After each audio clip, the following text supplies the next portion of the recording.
दादी के मरने से अमीर बनने तक 2024 में गूगल पर सबसे ज्यादा क्या सर्च हुआ। जी हाँ, आपको ये जानकर हैरानी होगी कि गूगल सर्चेज में साल 2024 में ये भी बहुत ज्यादा सर्च किया गया कि दादी के मरने से पहले लाखों कैसे कमाएं। जबकि गूगल में साल 2024 में सबसे ज्यादा सर्च करने वाले टॉपिक्स में टॉप ट्रेंडिंग पर क्रिकेट रहा। साथ ही गोल्ड मेडल जीतने वाले अरशद नदीम भी फिंगर टिप पर मौजूद रहे। मोस्ट सर्च ड्रामों में मुस्तफा और शर्जीना का ड्रामा सीरियल कभी मैं कभी तुम पसंदीदगी का मरकज बना रहा। फिल्मों की बात करें तो एनाबेल, डंकी और भूल भुलैया जैसी फिल्में सबसे ज्यादा सर्च की गईं।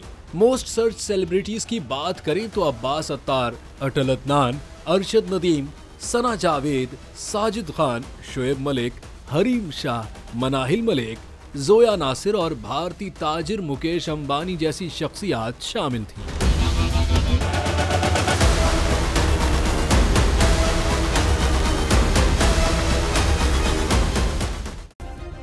सब्सक्राइब करें और बेल दबाएं ताकि कोई खबर रह न जाए।